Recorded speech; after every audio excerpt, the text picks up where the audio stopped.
The year is 1969, 250,000 miles from home. Two men are falling toward a world they weren't supposed to survive. The alarms are screaming. The fuel is a heartbeat away from empty, and the Secret Service of Physics is trying to pull the plug. Everyone knows the famous words, but nobody talks about the felt-tip pen, the ego clashes, or the speech written for their deaths. Humanity held its breath, and now we still will for these revelations. This is Apollo 11's secret history of that moon landing that changed the world. The woman behind the historical landing. In 1969, humanity held its breath, and so did the few people behind this historical feat. The mission was coded by a woman who saw the errors before they happened, and built by human computers who turned math into a bridge to the stars. In the early 60s, the US space program was less of a sleek machine and more of a desperate, expensive scramble. Our rockets were blowing up on the pads with embarrassing regularity, while the Soviets were racking up firsts like they were collecting stamps. They had the first satellite, the first dog, the first man. America was playing a high-velocity game of catch-up, and the margin for error wasn't just thin, it was non-existent. But the secret weapon of NASA wasn't just the fire-breathing Saturn V rocket. It was a group of people who didn't look like the buzz-cut engineers in the movies. We're talking about the human computers, specifically a young, brilliant woman named Margaret Hamilton. At a time when software wasn't even a recognized career path, Hamilton was leading a team that was essentially inventing the future of logic from scratch. Here's where it gets wild. You couldn't just download code onto a hard drive in 1969. The software for Apollo 11 was physical. It was made of copper wire and magnetic rings woven together by a hand. NASA actually hired skilled seamstresses from local textile factories to do the work. They called it LOL Memory, standing for Little Old Ladies. These women were literally weaving the instructions that would guide Neil Armstrong through the vacuum of space. If one of them dropped a stitch or looped a wire through the wrong hole, the logic of the entire mission would unravel. The fate of the Cold War was hanging by a literal thread. Hamilton was obsessed with what she called defensive programming. She spent nights worrying about the human element. What if an astronaut pushed the wrong button? What if the machine got overwhelmed? She designed the Apollo guidance computer to have a sense of priority. If the system got flooded with too much data, it was programmed to stop, take a breath, and focus only on the mission-critical tasks. And thank God, she was that paranoid. As the Eagle began its final descent, dropping toward the lunar surface, the cockpit suddenly erupted with a piercing, continuous alarm. The display flashed a code, 1202. In the cabin, the tension was thick enough to choke on. Neil Armstrong and Buzz Aldrin hadn't seen this code in their most grueling simulations. They were staring at a computer failure while falling toward the moon at thousands of miles per hour. It was a go or no-go moment that lasted an eternity. Back in Houston, the flight controllers were frantic. A 26-year-old guidance officer named Steve Bales had to make the call. His heart was hammering against his ribs, but he remembered Hamilton's design. He realized the computer wasn't dying. It was just doing exactly what she had taught it to do, ignoring the junk and focusing on the landing. Bales keyed his mic and gave the go. It was a moment of pure, terrifying trust. If Hamilton hadn't fought to include that priority logic, the computer would have crashed, and the Eagle would have followed suit. We often think of the moon landing as a triumph of hardware, but it was really a victory of human foresight over digital chaos. But having the best code in the world doesn't matter if the men sitting on top of the rocket can't find a way to work together. The Cold War of Personalities. While the world saw three men standing side by side in silver suits like a band of brothers, the interior of the command module was less like a clubhouse and more like a pressure cooker. We like to imagine the Apollo 11 crew as a seamless unit, but the reality is that Neil Armstrong, Buzz Aldrin, and Michael Collins were essentially three high-functioning strangers who happened to share an office the size of a station wagon. They weren't best friends. In fact, They were known as the amiable strangers. Neil Armstrong was the iceberg. He was a man of few words, a pilot's pilot who could keep his heart rate at a resting pace while his cockpit was literally disintegrating around him. He was the safe choice, the stoic face of the American dream.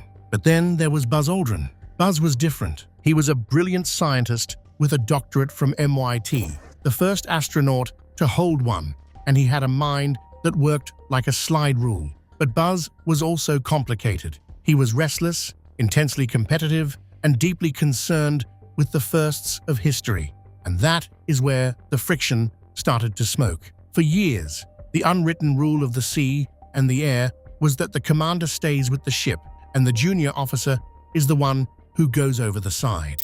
In the early planning of Apollo 11, it was widely assumed that Buzz Aldrin would be the first human to step onto the moon. For Buzz, this wasn't just about ego, it was about the logic of the mission. He was the lunar module pilot. It made sense for him to exit first. Behind the scenes, things got awkward, very awkward.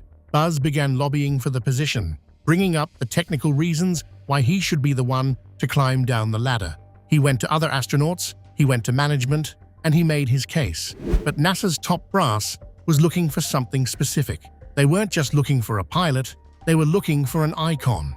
They knew that whoever stepped off that ladder first would belong to the ages. They needed someone who wouldn't let the fame go to their head. Someone who was, in their words, without an ego. The decision was eventually made in a secret meeting. Neil would go first. The official reason was that the layout of the cabin made it physically difficult for Buzz to climb over Neil to get to the hatch. It was a matter of logistics. But everyone in the halls of Houston knew the truth. Neil was the everyman. Buzz was the firebrand. NASA chose the man who didn't ask for the spotlight over the man who did. The fallout was a cold silence that filled the spacecraft. Michael Collins, sitting in the middle, later described the atmosphere as delightfully lonely. He felt like a third wheel in a high-stakes divorce. He was the man who would travel all that way just to stay in the car while his two crewmates went to the party. He would eventually become the loneliest man in history, orbiting the dark side of the moon in total radio silence, completely cut off from all of humanity, wondering if he would be the only one going home. Even on the surface of the moon, the tension lingered. There's a reason why, if you look through the high-resolution photos of the moon landing, you'll find plenty of shots of Buzz Aldrin, but almost none of Neil Armstrong.